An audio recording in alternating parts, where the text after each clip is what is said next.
Alright, this is my video for my socket project. The way I have this set up is it's being, everything's being run off of Cloud Labs here. So, let's go for that right now. And let's run the tracker. So here you can see the IP address and port number for our tracker. Let's start a user process. Port numbers. Let's try following somebody. Obviously that's not going to work because we don't have any users, which is just, let's try tweeting. Doesn't work. There's nobody technically on, so let's throw someone in there. Throw out the query. You can see that we only have one user. Let's create another user.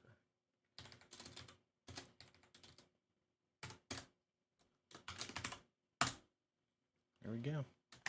You can see now that we have 2 whole users. And let's have this user follow and then drop DP. Obviously they both work. What about themselves?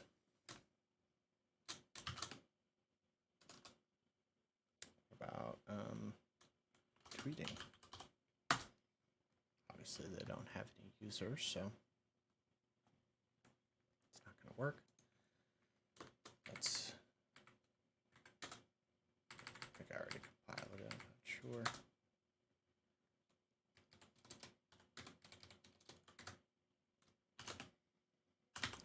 User RJ. Just to make sure, I'm not sure if I actually compiled them yet. And let's create our 4th user, TJ. Here we go. Let's query. As you can see, there are now 4 users in the system.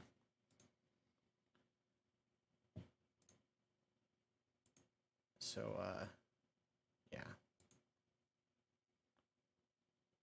All right, so the way I have all this set up is, in the tracker, I have the list right here of current users as a hash table, just to make everything a lot easier and a little bit better on the system. And then I have a list of followers.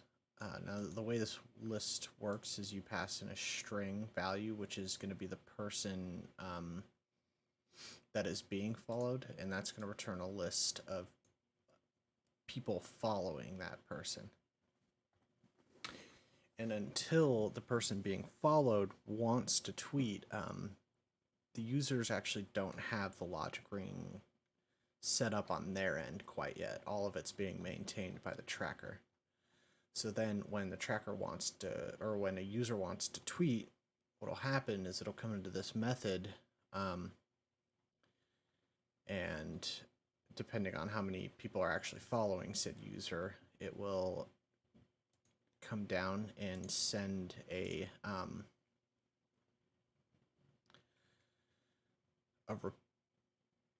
it will tell the, here it'll tell the person being followed, or yeah, the person being followed, hey, change your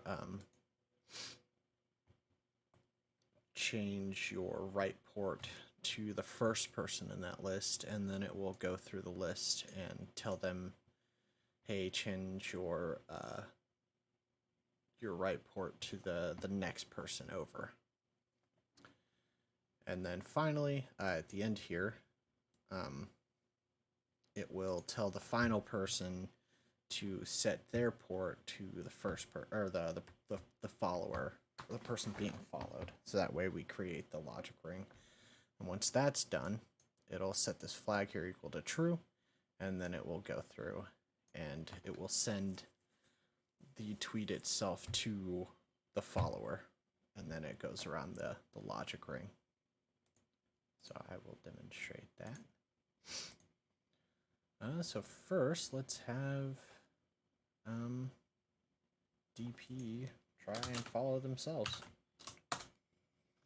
Obviously that didn't work. We'll have to follow TJ. We'll have these guys follow both DP and TJ. Same thing with RJ over here. DP follow TJ. And then we'll have him just follow DP. So now I will have our user DP here send out a tweet. And there we go. Here's the final tweet once in my I actually have a thread running and this is the part of each user that will actually handle the peer-to-peer portion of it all. And basically when it finds that it's got its own tweet right here, when it finds that it has its own tweet, it will you know, basically tell me, hey, the tweet's been returned, here's the result. And then it will post the list of hops. First person obviously being DP, last person, or the next person GH, next person RJ, last person TJ. Yeah, so I actually purposely kind of had it build as it goes through the hops, just to kind of demonstrate that there is sort of a logic ring happening. First person it gets sent to is GH from DP. Next person it got sent to was RJ here. No, sorry, GH. No, oh man, I'm losing my train of thought here.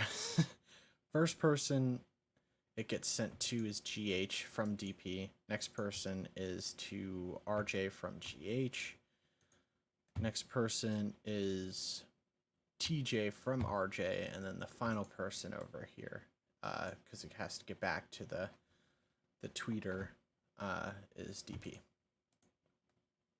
So yeah, now we'll have TJ send out his tweet.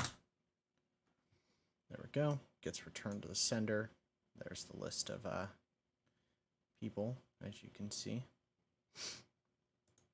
Tweet ended. So another thing, I didn't actually end up using the end tweet method. I just had a quick kind of an idea that I liked, which was to have a while loop right here that will continuously run until it gets an end tweet.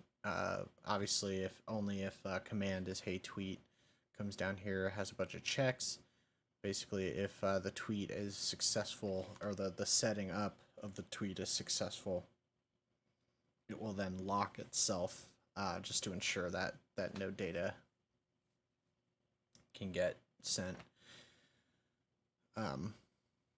or nothing can be changed while the tweet's being done. That would be kind of terrible thing to happen. So yeah, if I were to use the end tweet method, I'd probably just copy and paste everything that's right here, and I just kind of left it here. So I hope that's not a big deal.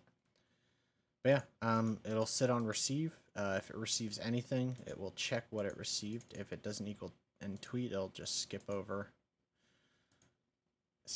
it and just redo the loop until finally locked equals false, and then it will jump out.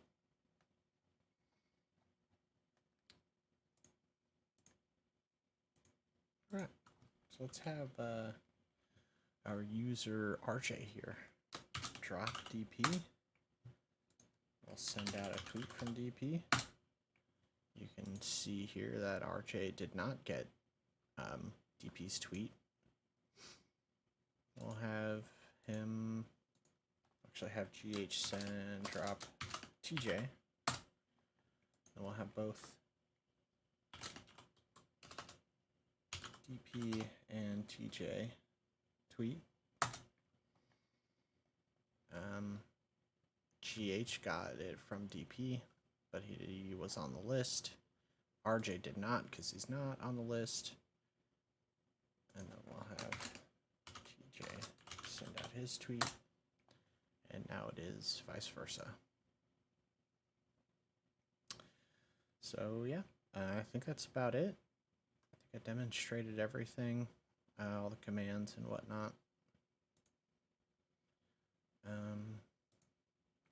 Let's try and have him drop somebody he's dropped. Sorry, don't follow this person. I forgot I even had that command in there, if I'm being honest. Or, sorry, this message. So, yeah. Let's have everybody exit out. Exit out. Exit out. And, oh, I almost forgot to. So let's start up another user actually real quick just to see that everyone's